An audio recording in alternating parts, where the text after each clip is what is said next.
New on sign in an Kentaku, Yatalan Tadiama, a shame being on Mount Nella, Yatardaziko, Lunelidia, Matomalu Pesajini, Kokugo, Sonsi and Bagabare. Tahatama, Muken to whom a hope, Korea Lu Presit Kulum Wadabaka, Korea Tiasi, Manai the Kulum, Bakaino Kede, PM as a land queer, Savas. Dizalamaro Palaida Ajampia, Jandu Rojo the Courier, so a Namaja Kalidi about Lingan Yato Yumamu, Palahita Lugiani, Duro Namu Bane, Sure Tapape Lu Presidi at the board Bawane, Ubudi Beto Daba, Sure Shini Loka at the Sun Pamia Apawe, Lukon the Cadra, Amandi Apaka Jadi Geturi, a cat Kerigu Jata Miaswa Ponsapu Portavare, a chain got not how good name. A chain member at Gain who had Duta Jaya, Mujimu, Chara, Soa, Namaja, Palahida, Jungle, Gardzina, Trola Gevare. Newly painted a lamo, 3G, the Mountain Lion, the main account when time may be Gaga and Ning Moya Catwabare. Nisaya can't wait short Kuma Dopineka, Chachimia, my men, only Lomayame, Sapiensiaga Piovare. Dancing Names when let Olanga, the Lauti Biama, sing Mishita, Gain who let Kimbi a team of Some, Kayisa Polobare, Sato Bugia Tula, better Chaka to Ziga Noka when Sona Kalayabare. Neburia to Nunjani de Gaha, Miwa Totobi, Momia Rodamu, Noka when Sono, Mu the Migabe, Mugane, Mujimu, Chara Jauntico, like Bubigayabare. Timu the Migaro, Mujimu, Luke when ye Sancho is Sandaga, Sujin Chichon Bilayabare. Gain who got to a chain membiji, a Lua me Jango Yo chain, but Hamazon with a minkling and Neago Lehanchi and no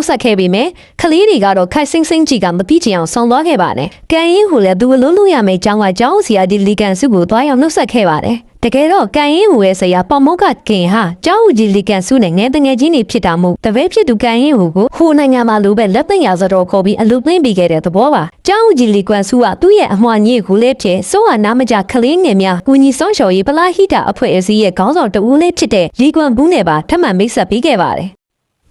Gonzo Liga let up at Tombiado, Miss the day attain a Gain who got the poor Yale Bime, Joma down on Tanzo Jing will be a Malu Suvare. The child is when went up down up Chibi, Gain who got up a Moka King at the Baby Tamu, one ladon at Luyarava. Nema be up eat the Jigota Mutual Mujala Pike Pivo. Darling Maria Tones and I, making Titusi Fosa a Pugatole, allow me adding Wiji Matanina Musingi Kayavia Mare. Gain who Biji Nibiasi up but Hamazo Sabi down on Tanzo Nene, but Nidi was a wayward thing because Kalirigu Pijiswe Nivare, Pijiswe Tore Kaling at the Abu, Chichus a Hapioni Bime, Kalingegaro Cassing Nabianji Nigamare. Dichima Jona Diohale, a den of Johnny B, Mianama new Meswe Tayarine Yola Gabiamare. Dijon Kaliri had to cuckoo to Johnny Maganyu Dio Satin Yesa Mila Gabi, Sinia Sia Dio Kitty, Sia Babu Han with Biomineka, Yanama Tayarine Jona Hamisu Chijon, Lungene Jagabe, to yet to Uriedo Nili, yet Hata me be the so Barajan Signal Lunem Macabe Kinida Lusuare.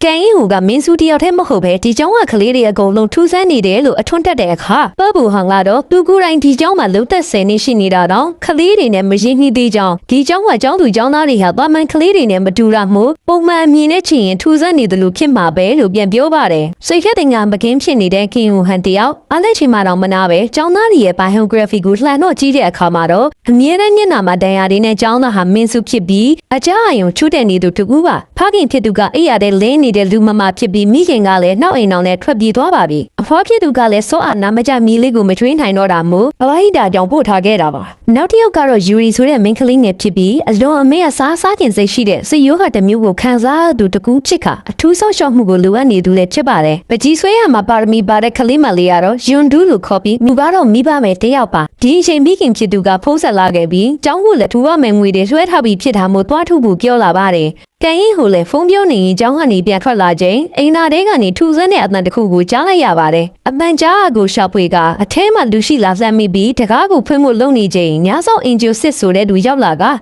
Tinia amused me ain't up shit Hajon, say at Dioni when we miss John, the Chajon not Yo Dami and Doyen, a 10 Duenainamu, a neat time singing Mune, Diga Kaliriha, a Gulu with 2 Zane at Manigu, Majahana Ole Shidamu, Ayon Sexy Amalu Wunu Suga, Dule John the Hari, Pito Mamu, a Miapia Mado. Gyogebare. Not any young anima, John Jilikans who are so down and so do go with the chupini jane. Gain who lay John Yamon will cause and that had a latue a taline in Yola Gevare. Jiashi Diashima Latuya Mago so you be me, John Jilikans who got or Taha de Yamo in Mahobe, Yamabima the danger chain a yadu to somewhere Kibi Janima, a tanu jidigo, Karalu mu pitin as Yidanaji, Lugiovare. She don't know I need a son of Jangale. Do the Laza Congo Yai, as Lumidi Temi Malu when you're talking about it. အခြားတစ်ဖက်ကဆရာမရုံငန်းနေမှာတော့ပတ်ပူဟန်ကမင်းစုကိုပါးရီကြီးပဲပြင်းပြင်းထန်ထန်လှိမ့်ရိုင်နေပြီးတခြားဆရာတွေကလည်းဝင်ဆွဲပုံမရပဲဖာတီဖာသာနေကြပါတယ်။ KNO ကဗကြောင့်ရိုက်ခါလဲမိကွန်းထုတ်တဲ့အခါညဘက်တီမှာမင်းစုကတခြားမင်းကလေး2ယောက်ကိုခေါ်ပြီးအဆောင်အပြင်ဘက်ကိုခိုးထွက်ထားကြောင်းဖြစ်ပြီးညီဖြစ်သူတို့ကလည်းအခုလိုပဲခိုးထွက်လို့တည်သွားတာလို့ပြောပါတယ်။ထို့နေ့ကျောင်းစင်းရင်အိမ်ပြန်တဲ့အခါယူဒီဆိုတဲ့မိန်းကလေးကပဒင်းပေါက်ပေါင်ပေါ်တက်ထိုင်ပြီးအဝိတနီယာကိုငိကြည့်နေပါတယ်။ကန်ရင်ဟိုကစိတ်ပူပြီးအောက်ကနေလန့်အောင်ပြောပြီးမယ်အเจ้าရင်ချိုးတက်နေတဲ့သူမှုမကြားနိုင်ဖြစ်နေတဲ့အခါအဆောင်မောအញ្ញံပြည့်တက်သွားပြီးအောက်ကိုချပေးလိုက်ရပါတယ်ရုတ်တရက်မှုဆော့ဆာခြင်းမှာထိတ်လန့်နေခဲ့ပြီးမယ်ကျင်နာမှုကိုစတင်ခံစားလာတဲ့ယူရီလေးဟာကန်ရင်ဟိုရဲ့လက်ကိုဆွဲပြီးလှီကားတနေရာစီကိုခေါ်သွားကတနေရာရောက်မှတော့နောက်ကျောင်းပြန်လှည့်ပြေးသွားခဲ့ပါတယ်ကန်ရင်ဟိုလည်းအထက်ကိုဆက်လျှောက်ကြည့်တဲ့အချိန်အမျိုးသမီးတစ်ယောက်ဟာခလေးငယ်တစ်ယောက်ကိုအဝိရှော်ဆဲတဲ့ထည့်ပြီးလှည့်နေတာမြင်လိုက်ရပါတယ်ဒီအမျိုးသမီးကတော့ယွန်ဂျာရဲ့လို့ခေါ်ပြီးအဆောင်ဒိတ်တစ်ယောက်ပါအဝိရှော်ဆက်တဲ့ခေါင်းထဲနှစ်ခံထားရတဲ့မိန်းကလေးကတော့သူ့အတန်းတွေကယွန်ဒူလီဖြစ်နေခဲ့တာပါအဆောင်ထိတ်မျိုးသမီးကသူ့လူကိုဝင်မရှုပ်ဖို့ပြောလာတာကြောင့်ကန်ရင်ကိုလည်းသူ့အသည့်ရှိနေတဲ့နဲ့တရားစွဲပစ်မယ်လို့ပြန်လဲတုံ့ပြန်ခဲ့ပါတယ်ဒီအချိန်ယွန်ဒူလီကတော့ပြစ်လဲကျသွားခဲ့ပါပြီကန်ရင်ကိုလည်းလူခွင့်ရေးစင်တာကစူယူချင်းစီလှန်ဖုံးဆက်ပြီးတော့ရိုက်နှက်ခံထားရတဲ့ကင်ယူဒူလီကိုစေးရုံတင်ပေးဖို့အကူအညီတောင်းခဲ့ရပါတယ်လူခွင့်ရေးလှုပ်ရှားသူစူယူချင်းကတော့ဒါဟာနိုင်ချင်းုံတတ်မဟုတ်ပဲအကြမ်းဖက်ရပါရောက်တယ်လို့ဆိုကယွန်ဒူလီရဲ့မိဘတွေစီဖုံးခုတ်ဖို့လုပ်ခဲ့ပေမဲ့ယွန်ဒူကမိဘမဲ့ဖြစ်ကြောင်းကန်ရင်ဟူကပြောပြလိုက်ပါတယ်တကယ်တော့မိဘမဲ့သူစိတ်ချမ်းမာရေးချိုးတဲ့သူနဲ့အလွန်အမင်းစင်းရဲတဲ့ကလေးတွေကိုပြစ်မှတ်ထားကလိမ့်မဲဆိုင်ရာအကြမ်းဖက်မှုတွေစနစ်တကျကျူးလွန်နေတာပါနောက်တဲ့နေ့ရုံးခန်းနေ့မှာတော့ကန်ရင်ဟူရှိကျောင်းဦးကြီးနဲ့အမွှာဖြစ်သူကောင်းဆောင်လေးတို့ဟာယွန်ဒူအတွက်ဟန်ဆောင်ဝဲနေပြနေရင်ယွန်ဒူလေးတက်နေတဲ့စေးရုံကိုမိထားလိုက်ပါတယ်ကန်ရင်ဟူကတော့ပုံမှန်အတိုင်းပဲစာဆက်သိနေရင်ထိုင်းမိုင်နေတဲ့ယူရီလေးကိုယွန်ဒူနေမကောင်းလို့ကြောင်းမလာနိုင်ကြောင်းပြောပြပါတယ်ယူရီလေးစိတ်ပြေလက်ပြောက်ဖြစ်အောင်လဲကန်ရင်ဟူကပုံတူပကြီးလေးဆွဲပေးလိုက်ပါတယ်ညနေကျောင်းပြန်တဲ့အချိန်မှာတော့ဆွေယူချင်းနဲ့အတူညနေစာစားနေရင်ယွန်ဒူဟာလိန်အနိုင်ကျင့်ခံထားရတာဖြစ်ကြောင်းစူယူချင်းကပြောပြလာပါတယ်ကန်ရင်ဟူကတော့ကြားကြခင်မယုံကြည်နိုင်ဖြစ်နေတာမို့စူယူချင်းကတော့ယွန်ဒူခွနဲ့ရေးထားတဲ့စာတစ်စောင်ကိုထုတ်ပြလိုက်ပါတယ်တခြားအနိုင်ကျင့်ခံနေရတဲ့ကလေးတွေလည်းရှိနေပြီးပတ်ပူဟန်ဆိုတဲ့ဆရာကယောက်ျားလေးတွေကိုပါလိန်မိုင်းဆိုင်ရာအနိုင်ကျင့်သူလို့ပြောပြလာပါတယ်မင်းစုကဒီအကြောင်းတွေကိုရဲသွားတိုင်ခဲ့တာကြောင့်စုံနှုတ်ချံကဖမ်းခေါ်လာပြီးကျောင်းအုပ်ကြီးထံပြန်အပ်ခဲ့တာပါရှင်ဒူလီကိုနှိမ့်ဆက်ခဲ့တဲ့ယွန်ဂျာအဲကလည်းကျောင်းတီထောင်သူရဲ့မွေးစားသမီးဖြစ်တယ်လို့ကျောင်းအုပ်ကြီးလီကွမ်ဘူးရဲ့တိတ်တိတ်ပုံမရငယ်လေးဖြစ်နေခဲ့တာပါကန်ရင်ဟိုလည်းစကားပြောနေရင်တခုခုကိုရုတ်တရက်သတိထားမိကချက်ချင်းဆိုသလိုစီးယုံကိုထပြေပါတော့တယ်သူခံမှန်းထားတဲ့အတိုင်းပဲအစောမှုယွန်ဂျာအ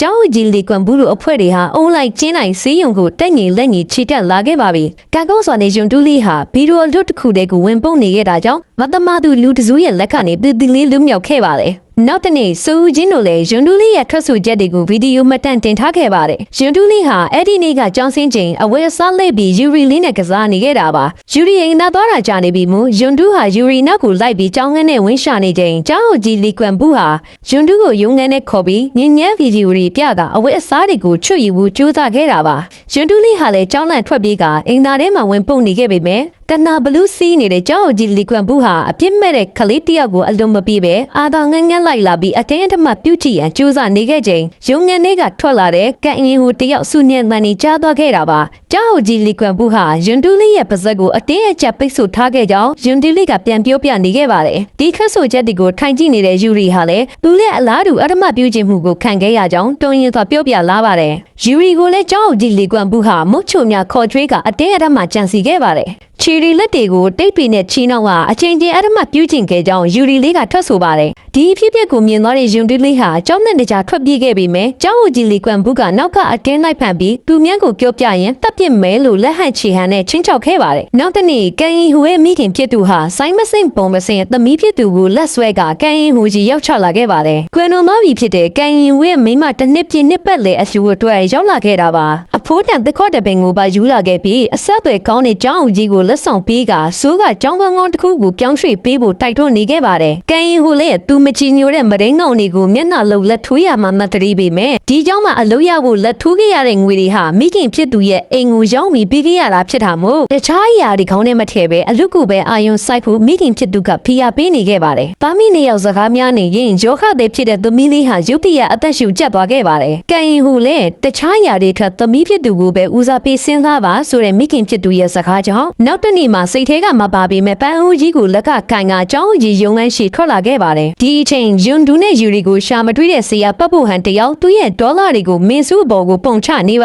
တယ်ခလေးတယောက်အပေါ်စီးလို့ဝါလို့ရိုက်နေတဲ့ဆရာပတ်ဖို့ဟန်ကိုကျောင်းကြီးလီကွမ်စုကလည်းနီးလောင်ရလေပင်တခြားတိတ်ဆိတ်တဲ့နေရာသွားပြီးလက်စပ်ချုပ်ပစ်ဖို့တွန်းအားပေးနေခဲ့ပါတယ်တရားမျှတမှုနဲ့မိသားစုစောက်ဝတ်နေရေးကြောင့်ဝေခွဲမရဖြစ်ခါကြောင်ငင်းနေတဲ့ကန်ရင်ကိုရှိပါတယ်ပတ်ဖို့ဟန်ဟာမင်းစုကိုမျက်နှာပြောင်တိုက်ကွာဆွဲထုတ်သွားခဲ့ပြီးဖြစ်ပါတယ်မင်းစုကတော့သူတို့ဘက်ကရက်တီပေးခဲ့မဲ့ထင်ထားခဲ့တဲ့ကန်ရင်ဟူရဲ့လက်ထဲကပန်းအိုးကြီးကိုအတိတ်ပဲများစွာပါတဲ့မျက်လုံးတွေနဲ့ကြည့်နေခဲ့ပါတယ်ကန်ရင်ဟိုတယောက်လည်းဆက်ပြီးသင်မခံနိုင်တော့ပဲပတ်ပူဟန်ရဲ့ကောင်းကိုပန်းအိုးနဲ့ရိုက်ခွဲကမင်းစုကိုတခါလေးခေါ်ထုတ်လာခဲ့လိုက်ပါတယ်တစ်ဖက်မှာတော့စူချင်းတယောက်လည်းကျောင်းတွင်းကလိန်အချမ်းဖတ်မှုကိုငူချင်းတင်ညာကြီးယုံထီတွားရောက်တိုင်ကြခဲ့ပေမဲ့ကျောင်းစာသင်ခြင်းတွင်ချစ်တာမဟုတ်ပဲကျောင်းစင်းငင်ချစ်တာမို့လို့ကျောင်းနဲ့မသက်ဆိုင်တာကြောင့်မြို့နယ်တရားရုံးကိုပဲသွားပါလို့တင်ညာကြီးမှုကမျက်နှာလေးဂေးဖြစ်ပြောနေပါတယ်တကယ်တော့မြို့ရဲ့မျက်နှာဖုံရမိရက်ဖာလေးဖြစ်ပလာဟိကသမားကြီးလေးဖြစ်တဲ့ကျောင်းဟိုကြီးလီကွမ်ဘူးနဲ့ပတ်သက်နေတာကြောင့်မြို့နယ်တရားရုံးနဲ့တင်ညာကြီးဌာနတို့ဟာအချင်းချင်းဗော်လီဘောပုံနေကြတာပါဒီလိုနဲ့စူချင်းတယောက်မြို့နယ်ရဲစခန်းထံတက်တရထောက်ထားအစုံလေးနဲ့တွားရောက်တိုင်ကြခဲ့ပြန်ပြီးမဲ့နာမကြားတဲ့ကလေးတွေပြောတဲ့စကားလောက်နဲ့အရေးယူလို့မရဘူးလို့ဆိုတာကြောင့်ဒေါသထွက်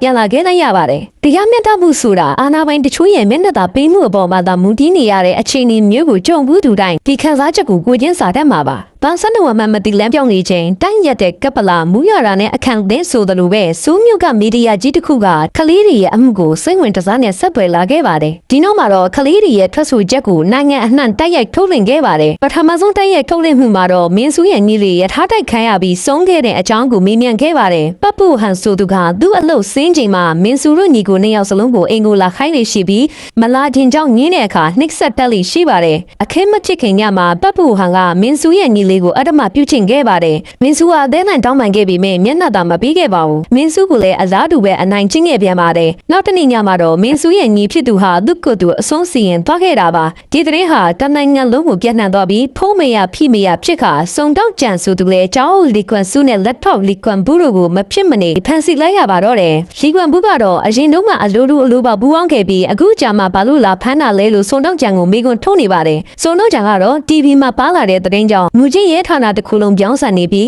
းလူပါအလုပ်ပြုတ်တော့မဲ့အနေထားရောက်နေပြီးမို့အမှုကိုနိုင်ခင်ရင်တရားလူကြီးဟောင်းဖြစ်တဲ့ရှင်းနေကူသာရောက်အောင်ရှာဖို့အကြံပေးခဲ့လိုက်ပါတယ်ဒီလိုနဲ့အမှုဟာတရားရုံးဘက်ကိုရောက်ရှိလာခဲ့ပါပြီတရားရုံးစတင်ကြားနာတဲ့နေ့မှာပဲတရားရုံးရှိမှာဘာသာရေးကိုင်းဆိုင်သူနာမည်ကြီးပလာဟိတာသမားကြီးများအဖြစ်တည်ထားကြတော့လီကွမ်စုလိုဘက်ကဝင်းရံသူတွေဟာလည်းစူဝေးရောက်ရှိကစူတောင်းဝပြုမှုတွေပြုလုပ်ပေးနေကြပါတယ်အခြားတစ်ဖက်မှာတော့မတန်ဆွမ်းရေးဝင်းရံသူလူခွင့်ရေးလှူရှားသူတွေဟာလည်းကန်ရင်ဟူလူဘက်ကစူဝေးဝင်းရံနေကြပါတယ်လီကွမ်စုလိုဘက်ကအမှုလိုက်ပြမဲ့ရှိနေဟာဟူစစ်ဆိုသူဖြစ်ပြီးစိုးတက်ကတူကနေဥပဒေကွန်တူးဆောင်ပွဲရရှိထားကအရင်ကလည်းတရားလူကြီးဟောင်းတယောက်ဖြစ်ခဲ့ပါတယ်ပြင်ဆင်ယူပြီးချိန်မှာတော့ကိုပိုင်ရှင်းနေလုပ်ငန်းဖွင့်ထားပြီးလီကန်စုတို့ရဲ့အမှုဟာလည်းပထမဆုံးကင်တွေ့ရတဲ့အမှုဖြစ်လာပါတယ်အငင်းစားတရားလူကြီးတွေရဲ့ပထမဆုံးအမှုတွေမှာတရားရုံးကမျက်နှာသာပေးလိရှိပါတယ်တရားခွင်စခင်ချိန်မှာတော့ကျောင်းအုပ်ကြီးလီကန်စုဟာဒီခြာယာကျောင်းကိုသူ့ရဲ့အဖေလီဂျင်ဘွန်တီထောင်ထားခဲ့ပြီးချိန်ကစလို့သူ့လက်ထက်အထိနာမည်ပြမရှိအောင်ထိမ့်သိမ်းထားနိုင်ခဲ့တာမို့ဒီအမှုတွေကိုလည်းသူကျူးလွန်တာမရှိဘူးလို့ညစ်ဆိုပါတယ်အမှုအတွက်တရားလူဘက်ကလာရောက်ကြားနာကြသူတွေဟာစောဟာနာမကြားသူတွေဖြစ်တာမို့ဘာသာပြန်ပေးဖို့လိုတယ်လို့တောင်းဆိုကြပါတယ်စူးချင်းနဲ့စောဟာနာမကြားသူတွေအတွက်ဥဆောင်တောင်းဆိုပေးခဲ့ပြီးမြဲတရားလူကြီးကတော့အမှုစစ်ချိန်မှာစူညံမှုပြုတဲ့ဆိုကအပြင်ကိုဆွဲထုတ်ခဲ့ပါတယ်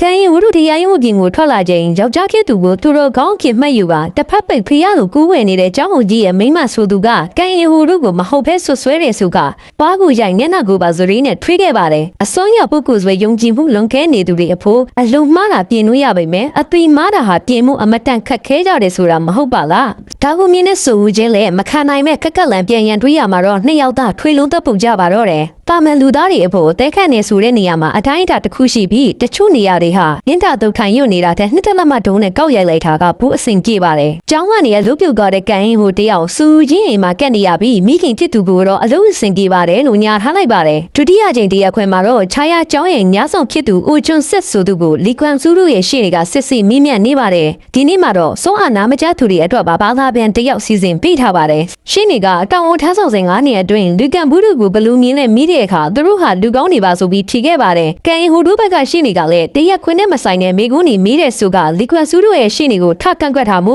အမှုနဲ့ဆိုင်တဲ့မိကွန်းကိုသာမေးဘူးတရားလူကြီးကအမိန်ပေးပါတယ်ဒီတော့တစ်ဖက်ရှေ့နေလေညဘက်မှာအကြောင်းအောင်ကြီးဟာကလေးတွေကိုခေါ်လေးရှိလားလို့မေးတဲ့အခါသူဟာညပိုင်းမှာ3နာရီတည်းခါကင်းလှည့်ရပြီးကလေးတွေကိုခေါ်တာမတွေ့ရသလိုအခင်းဖြစ်ပွားတယ်ဆိုတဲ့ညမှာလေကန်ရင်ဟူပြောသလိုအိမ်သားတွေကအတန်တွေကြားလို့ဝင်စစ်ကြည့်ပေးပေမဲ့လူတယောက်မှရှိမနေဘူးလို့မျက်နှာပြောင်တိုက်ခါလင်းညာခတ်ဆူခဲ့ပါတယ်ကန်ရင်ဟူတို့ဘက်ကရှိနေအလှည့်မှာတော့ညဆောင်ဦးကျွန်းစစ်ဆိုသူကိုနောက်ကျောင်းကိုထောက်ပြကမင်းမြန်ခဲ့ပါတယ်တစ်ဖက်ရှိနေကကန့်ကွက်ခဲ့ပေမဲ့ကန်ရင်ဟူတို့ရှိနေကမဆိုင်မတော်ပဲဖေချကဝန်ထမ်းတွေရောဆရာတွေမှပါအာနေချက်တွေရှိနေတာကြောင့်အခုလိုအမှုခင်းနေဖြစ်နေရတာဖြစ်ပြီးအခြေခံကြတဲ့အကြောင်းတရားတစ်ခုလို့ဆိုပါတယ်တရားလူကြီးကလည်းဆက်လက်မင်းမြဲခွင့်ပြုခဲ့ပါတယ်ညဆောင်အလုပ်သမားဝန်ကျစစ်ဟာအရင်ကမူချင်းမူလာတဲ့ကျောင်းမှာတန်ရှင်းရေးလုပ်ခဲ့ဘူးပြီးပစ္စည်းခိုးရောင်တာကိုမိသွားတာကြောင့်အလုပ်ပြုတ်ခဲ့ဘူးပါတယ်ဒီကိစ္စကြောင့်3နှစ်လောက်အလုပ်ရှာမရဖြစ်ခဲ့ရပြီးထားရကျောင်းမှာအလုပ်ရဖို့အတွက်လက်ထိုးငွေပေးခဲ့ရပါတယ်ခြားကြောင့်ပေးလိုက်ရင်အိုကျုံဆက်လဲအလုပ်လက်မဲ့ဖြစ်တော့မှာမို့လင်းညာနေတာဖြစ်ကြောင်းကန်ရင်ဟိုတို့ရဲ့ရှေ့နေကကြက်ကြက်လက်ကြထုတ်ပြနိုင်ခဲ့ပါတယ်ဒီလိုနဲ့မှုကင်းစီးစီအောင်ကိုနှစ်ဖက်သောရှေ့နေတွေက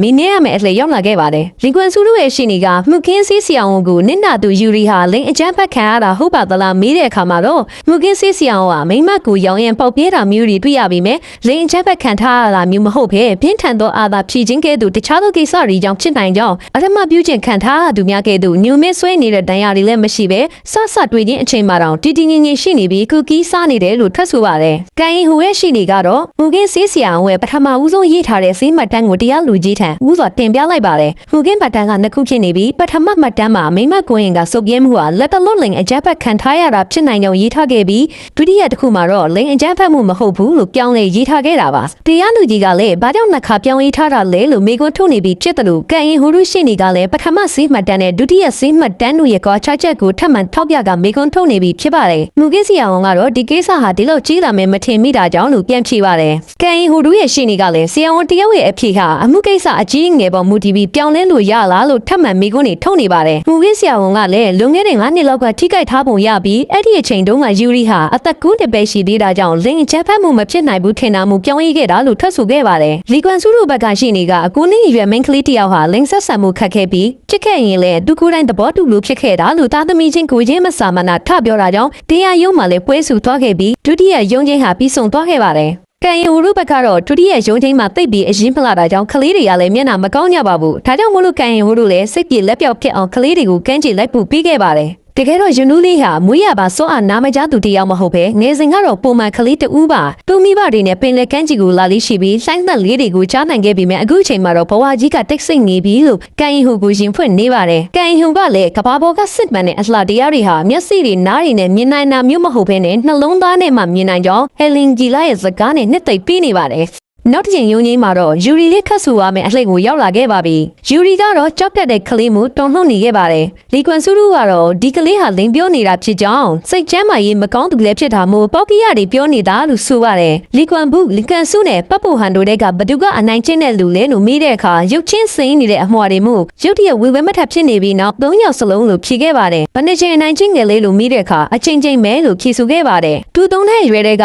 ချိန်ချင်းအတ္တမပြုချင်းမှုကိုခံခဲ့ရတာဖြစ်ပြီးအချိန်တိုင်းမှာကုကီးဝယ်စားဖို့မဖူးပေးလေရှိတယ်လို့ထွက်ဆိုထားပါတယ်။ရုပ်ကံရင်လည်းလက်တီခြေထောက်တွေကိုဇပွဲပေါ်မှာချီနှောင်ထားပြီးနှိပ်စက်တယ်လို့လည်းထွက်ဆိုပြန်ပါတယ်။လီကွမ်ဆူကတော့ဒါရင်းဟာလိန်ပြောနေတာလို့ထအော်ပါတယ်။လီကွမ်ဆူတို့ဘက်ကဝင်းရံသူတွေကလည်းပွဲဆူသွားပြီးယူရီလေးကတော့အရန်ကိုကြောက်လန့်နေခဲ့ပါပြီ။ကန်ရင်ဟိုတို့ကိုကူညီနေတဲ့လူခွင့်ရေးတွေ့ကြလှုပ်ရှားသူရောင်ဟွန်းဆိုသူကနစ်နာတဲ့ကလေးတွေဟာအသက်73နှစ်အောက်ထိမို့မိဘတွေကိုရော်ကြေးပေးပြီးချီအေးလိုက်ရင်အမှုကပြီးသွားနိုင်တယ်လို့အတိပေးလာပါတယ်။ယွန်တူကတော့မိဘမိတ်မှုစစ်ဖူစရာမရှိပေမဲ့လက်ရှိမှာတော့ယူရီရဲ့အဖေဟာဆွေမျိုးတွေရဲ့ဖိအားပေးမှုတန်ကြောင့်ပတ်စံကိုယူကာမှုကိုချေးလိုက်ပြီးပဲဖြစ်ပါတယ်။နောက်တစ်နေ့မှာကန်ရင်ဟိုထံဆရာဖြစ်ခဲ့သူပေါမုခကင်ကဖုတ်ဆက်ခေါ်တာကြောင့်အာရဝမ်းသာသွားရောက်တွေ့ဆုံခဲ့ပေမဲ့ပေါမုခကင်နဲ့အတူတစ်ဖက်ရှိနေကလည်းရောက်နေခဲ့တာပါ။တစ်ဖက်ရှိနေကငွေရပုံလိုက်လက်ထိုးကအမှုကိုဆက်မလုပ်တော့ဘူးတားနေခဲ့ပါတယ်။ယွန်တူအမှုကိုကြီးပြီးမယ်ဆိုရင်တက္ကသိုလ်တက်တဲ့အထိဖန်ပူပြီးမှဖြစ်ပြီးပေါမုခကင်ကလည်းစူးမှာအလုကောင်းကောင်းရှာပြီးမယ်လို့ကန့်လန့်ခဲ့ပါတယ်။ကန်ရင်ဟောကတော့လက်မခံပဲနင်းညစ်လိုက်ပါတယ်။တစ်ဖက်ရှိနေကတော့ကျမ်းမာရေးမ ကောင်းတဲ့မိတဆူသမီးလေးအတွက်စဉ်းစားဖို့တိုက်တွန်းနေခဲ့ပါတယ်တတိယမြောက်ယုံချိန်မစတင်ခင်ကန်ရင်ဟူကယွန်တူးလေးနဲ့စကားပြောနေချိန်အမေဖြစ်သူကတရားရုံးထိလိုက်လာခဲ့ပြီးကိုထမင်းကိုစားသူများအကြောင်းအငှားတောင်းကကိုသမီးအရင်ကိုတောင်ဘီယူမဆိုင်နိုင်ပဲအတလွတ်အများအကျိုးဆောင်နေတဲ့ဘာဖြစ်သူကိုစုပူမိပါတော့တယ်အမေဖြစ်သူကကိုသားသမီးတို့မတွေးပြီးပဲသူများတို့အလုံးလုံးနေတယ်လို့အပြစ်တင်တဲ့အခါကန်ရင်ဟူကလည်းအခင်းဖြစ်တဲ့ညကသူရှိနေလျက်နဲ့အပြည့်အဝမကာကွယ်ပေးခဲ့နိုင်ကြောင်းအခုအချိန်မှလည်းထပ်ပြီးမပြီးချင်အောင်မဆောင်နေနိုင်တော့တာမို့သမီးရင်းဖြစ်သူအတွက်ဖခင်ကောင်တရားမဖြစ်နိုင်တော့ရင်လေတောင်းပန်ပါတယ်လို့သာပြောခဲ့လိုက်ပါတယ်ဒီလိုနဲ့တရားခွင်စတင်ချိန်မှာလီကွမ်စုတို့ဘက်ကရှိနေကအမွှာနှစ်ယောက်ကိုလည်းညှို့ထိုးပြကယွန်တူးလေးကိုဘယ်တယောက်ကအနိုင်ချင်းခဲ့တာလဲလို့မိကွန်းထုတ်ခဲ့ပါတယ်ရုတ်တရက်မှာယွန်တူးလေးဟာခွဲခြားနိုင်ခြင်းမရှိပေမဲ့ထက်မြက်တဲ့မင်းကလေးပြီးအနာကိုတေချာသွားကြည့်ဖို့ခွင်တောင်းခဲ့ပြီးတရားလူကြီးကလည်းခွင့်ပြုပေးခဲ့ပါတယ်ယွန်တူးလေးဟာလီကွမ်စုနဲ့လီကွမ်ဘူးတို့ရှိကိုလမ်းလျှောက်သွားခဲ့ပြီးနှစ်ယောက်စလုံးကိုလက်တင်ဂီတာတစ်ခုလုပ်ပြခဲ့ပြီးနောက်သူ့ကိုအထက်မှာပြုချင်ခဲ့သူကိုလည်းညှို့ပြနိုင်ခဲ့ပါတယ်အဲ့ဒီလူကတော့လီကွမ်စုပါဘလို့သေးတာလဲလို့တရားလူကြီးကယွန်တူးကိုမိကွန်းထုတ်တဲ့အခါလီကွမ်ဘူးနဲ့လီကွမ်စုနှစ်ယောက်မှာလီကွမ်စုကသာလက်တင်ဂီတာဘာသာစကားကိုပြောဆိုနားလည်နိုင်တာဖြစ်ပြီးယွန်တူးကိုအနိုင်ကျင့်တဲ့အခါဒီတိတ်ဆတွေကိုတခြားသူတွေကိုပြန်ပြောရင်တပ်ပစ်မယ်ဆိုတဲ့လက်တင်ဂီတာကိုလီကွမ်စုကလုပ်ပြလေရှိကြောင်းဒါကိုမှတ်မိနေတဲ့ယွန်တူးကအဲ့ဒီအတိုင်းပြန်လုပ်ပြချိန်မှာတရက်ခန့်လီကွမ်စုကမျက်နှာပြတ်သွားတာမို့ခွဲခြားဖော်ထုတ်နိုင်တာလို့ဆိုပါတယ်ယွန်တူးဘက်ကဝင်းရံသူတွေကလည်းအားရပါရလက်ခုဩဘာတီးပြီးအားပေးခဲ့ကြပါတယ်သို့တော်ယွန်တူးလေးရဲ့ခက်ဆွေးကြမှာဟာကွက်တစ်ခုကလည်းရှိနေခဲ့ပါတယ်တငယ်ချင်းဖြစ်သူယူရီပြောင်းလို့လိုက်ရှာနေချိန်ကျောင်းအုပ်ကြီးရုံးခန်းတွေကထွက်လာတဲ့သချင်းတန်ကိုကြားလို့လိုက်ရှာတဲ့အခါမှာယူရီကိုကျောင်းအုပ်ကြီးကအနိုင်ကျင့်နေတယ်လို့ဖတ်ဆိုထားတာပါဒါဟာတစ်ဖက်ရှင်တွေအတွက်အခွင့်အရေးတစ်ခုလည်းဖြစ်သွားခဲ့ပါတယ်တစ်ဖက်ရှင်တွေကတော့နာမကြားတဲ့ယွန်တူကသချင်းတန်ကိုကြားနေတယ်လို့ခတ်ဆိုတာဟာအတိတ်ပဲမရှိကြောင်းဒီစကားဟာလိမ့်နေတာဖြစ်နိုင်ပြီးနာမကြားတဲ့သူကဘလို့သချင်းတန်ကိုကြားနိုင်မှလဲလို့ထောက်ပြခဲ့ပါတယ်ယွန်တူကတော့သချင်းတန်ကိုသူတကယ်ကြားခဲ့တာလို့အခိုင်အမာပြောဆိုနေခဲ့ပါတယ်တရားလူကြီးကလည်းကက်ဆက်တစ်လုံးကိုချကသချင်းတန်ကိုကြားရင်လက်ထောင်ပြဖို့ပြောဆိုပြီးစစ်ဆေးခဲ့ပါတယ်တကယ်တော့ယွန်တူဟာနာအရှင်းမကြားတဲ့သူမဟုတ်ဘဲတိတ်ဆိတ်ငြိမ်သက်နေတဲ့အခြေအနေမှာဆိုရင်အတန်လေးကိုဝိုးတော်ကြားနိုင်နေသူပါကက်ဆက်ကိုအမျိုးမျိုးအဖွင့်ပိတ်လောက်ခါစစ်ဆေးရမှာတော့တချင်းတန်အတိုင်းကွက်တီဖြေနိုင်တာမို့တစ်ဖက်ရှင်းနေလဲလက်လျှော့သွားခဲ့ရပါတယ်ယူလူဘက်ကဝင်းရံသူတွေလည်းလက်ခုံဩဘာတီးပြီးအားပေးခဲ့ကြပြန်ပါတယ်တရားရုံးကထွက်လာချိန်ကန်ရင်ဟူရဲ့မိခင်ဖြစ်သူကလည်းတရားခွင်မှာသူလည်းဝင်ရောက်ကြားနာခဲ့တာမို့အဖြစ်မှန်နေအားလုံးကိုသိသွားပြီးခလေးတွေအဖို့ဂယုဏသက်ခမုတ်တချို့ကိုဝယ်ပြီးခဲ့ပြီးလူသားကိုလည်းမဆူတော့ပဲပြန်သွားခဲ့ပါတယ်နောက်တစ်ချိန်ယုံကြီးဟာမင်းစုလေးဖြစ်ထားမှုစူးချင်းနဲ့မင်းစုတို့အိမ်ကိုသွားရောက်ခဲ့ပါတယ်ဒါပေမဲ့ကျောင်းဦးကြီးရဲ့မယံငယ်ယွန်ချာရဲဟာမင်းစုမိဘတွေထံကြိုရောက်နေပြီးစင်းရဲချွတ်တဲ့မင်းစုအဖွားကိုငွေကြီးအမြောင်များနဲ့စီယုံကအမှုကိုကြေးနိုင်ခဲ့ပြီးဖြစ်ပါတယ်စူးချင်းနဲ့ငွေတိတအရာရာဖြစ်နေတဲ့လောကကြီးကိုအံ့ဩနေရုံမှတပါဘာမှမတတ်နိုင်ခဲ့ပါဘူး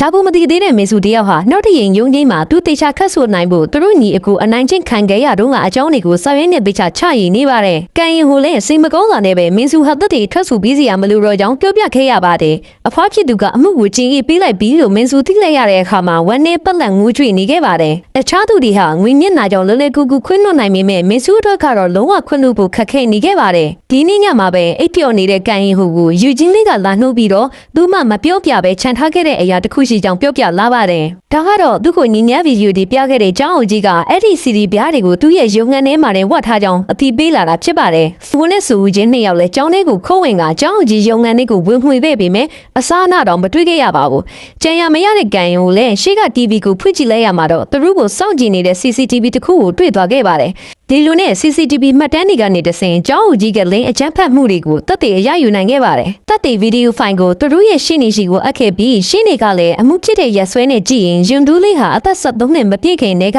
အထမပြုချင်းခံခဲ့ရတာမို့တပ်ငယ်မတိမ်မှုမြောက်ပြီးတပ်တွေအတီးအကျနဲ့မှုရီကန်စုတို့ဘက်ကရှင်းနေလဲဘာမှတတ်နိုင်မှာမဟုတ်ဘူးလို့ပြောခါတပ်တွေကိုတော့တရားလူကြီးရှိတက်ရိုက်ပုတ်ပြီးမဲလို့ဆိုရတယ်။ဒီလိုနဲ့ညီးမအောင်ခိုင်မာတဲ့တပ်တွေနဲ့တပ်ငယ်မတိမ်မှုအတွက်နောက်ဆုံးတရားခွဲမှာအမိန့်ချတဲ့အခါခလေးတငယ်များအပေါ်လိမ်မိုင်းဆိုင်ရာအကြမ်းဖက်အနိုင်ချင်းခဲ့တဲ့တရားခံများမှာပြစ်မှုထင်ရှားတဲ့အတွက်ကြီးမားတဲ့ပြစ်ဒဏ်ချတဲ့နေဆိုတော့ငါလည်းအများကောင်းကျိုးဆောင်ရခြင်းရခင်ကတခြားသောပြစ်မှုမတမ်းများမရှိခဲ့ခြင်းတရားလူယူရီနဲ့မင်းစုတို့ရဲ့အုတ်ထင်းသူများကအမှုကိုကြည့်ပြီးခဲ့ခြင်းတို့ကြောင့်ပတ်ပူဟန်အားထောင်ဒဏ်8လခံဝေါ်2နှစ်နဲ့လီကွမ်စုကတော့ထောင်ဒဏ်6လခံဝေါ်1နှစ်နဲ့လီကွမ်ဘူးကတော့ထောင်ဒဏ်6လခံဝေါ်1နှစ်အပီဒီကြခံစေဟုတရားလူကြီးကမတရားသောအမိန့်ကိုချမှတ်လိုက်ခြင်းအမှန်တရားဘက်ကဝိညာဉ်သူ များဖို့ခံပြင်းဒေါသထွက်ကြေကွင်းစရာဖြစ်ခဲ့ပေမဲ့လူအဖွဲ့အစည်းအတွင်းအဆက်ဆုံးအယုံရှာပွဲအကောင်းဆုံးပြမှုတွေကိုကျူးလွန်ထားခဲ့တဲ့တရားခံတို့မှာကတော့ငွေမျက်နှာကြောင့်ပျော်ရွှင်သောအောင်ဝယ်ခံနေကြပါတယ်မတရားသောအမိန့်တွေကိုချမှတ်ခဲ့တဲ့တရားလူကြီးဆိုသူက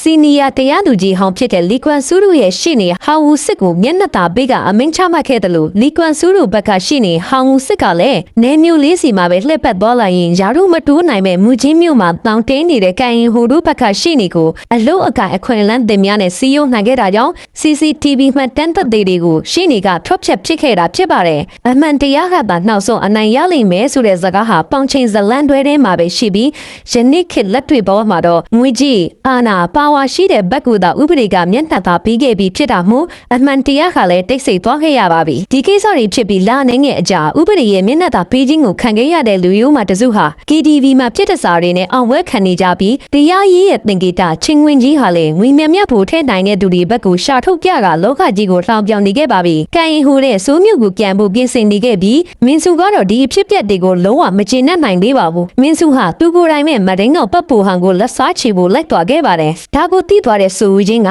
စူးကိုပြန်တော့မဲ့ကန်ရင်ဟိုကိုဖုန်းဆက်ကနောက်ကနေလိုက်တာဖို့ကြိုးစားခဲ့ကြပါတယ်မင်းစုဟာယထာလန်အတိုင်းလမ်းလျှောက်ပြန်လာတဲ့ပတ်ပူဟန်ကိုမချေနဲ့ချက်များစွာနဲ့စိုက်ကြည့်နေခဲ့ပါတယ်ပတ်ပူဟန်ကတော့မင်းစုကိုတယောလှောင်ပြောင်နေသေးပါမင်းစုဟာအနာကလာတဲ့ပတ်ပူဟန်ကိုရုတ်တရက်လက်ထဲကအသင့်ပါလာတဲ့ဓာတ်နဲ့ထိုးချလိုက်ပါတယ်ဒီအချိန်ယထာတစည်းဟာလည်းခုံမောက်လာနေခဲ့ပြီးပတ်ပူဟန်ကတော့ယထာလန်ဘီကိုစင်းပြေးဖို့ရုန်းကန်နေပါတယ်မင်းစုဟာအလွန်မပေးပဲမရင်းကောင်ပတ်ပူဟန်ရဲ့ခြေထောက်ကိုဓာတ်နဲ့ထပ်မံထိုးဆိုင်လိုက်ပြီးတန်လန်းမို့ကိုတွန့်လှိက်ကဘိုက်ကတန်ရာကိုလည်းအားကုန်ညှစ်လိုက်ပါတယ်အချိန်ပြင်းတာခုံမောက်လာတဲ့ယထာတစင်းရဲ့ကျေလောင်သောဥရောဆွဲတန်တဲ့အတူမင်းစုဟာဥပဒေကမပေးနိုင်တဲ့တရားမျှတမှုကိုအသက်နဲ့ရင်းကကိုယ်တိုင်ရယူသွားခဲ့ပါပြီဒီအမှုကိုမကျေနပ်နိုင်တဲ့တရားမျှတမှုကိုလူလားကြသူတွေဟာတရားရုံးရှိမှစံတားပြခဲ့ကြပြီးမြဲရဲတွေကအင်အားသုံးပြီးနှိမ်နင်းခဲ့ကြပါတယ်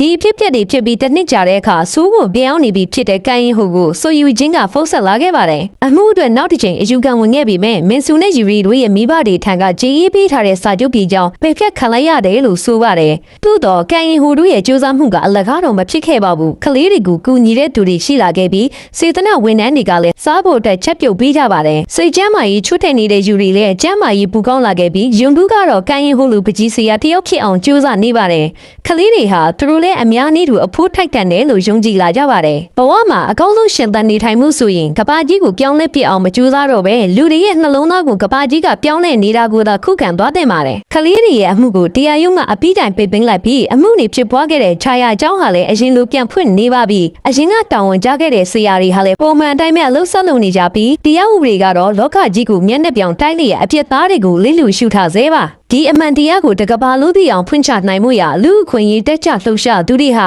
ကိုရီးယားရုပ်သံထုတ်လုပ်ရေးကုမ္ပဏီတစ်ခုနဲ့ချိတ်ဆက်ခါအခုတင်ပြခဲ့တဲ့ Silence ဆိုအမည်ရတဲ့ဇာတ်ကားလေးကို2011ခုနှစ်မှာရိုက်ကူးဖြန့်ချိခဲ့ပြီးကဘာအနှံ့ရုပ်ရှင်စု5စုရရှိခဲ့ပါတယ်ကိုရီးယားမှာတဖန်ပုံမကြီးမားတဲ့လူမှုအုံကြမှုကြီးဖြစ်ပွားက2012ခုနှစ်ဇူလိုင်မှာဒီအမှုကိုတဖန်ပြန်လဲစစ်ဆေးပြီးသက်ဆိုင်ရာကျူးလွန်သူတွေကိုနှစ်ရှည်ထောင်ထဲများချမှတ်နိုင်ခဲ့ပါတယ်လောကမှာမတရားမှုတွေဟာလည်းအနည်းနဲ့အများဆိုးသလိုဆက်ရှိနေအောင်မှာဖြစ်ပြီးဥပဒေကမပေးနိုင်တဲ့တရားမျှတမှုဆိုတဲ့အရာကိုကိုနီးကိုဟန်နဲ့ရယူနေကြတဲ့လူဒန်းစောတရက်ဟာလည်းဆက်ရှိနေအောင်မှာဖြစ်ပါတယ်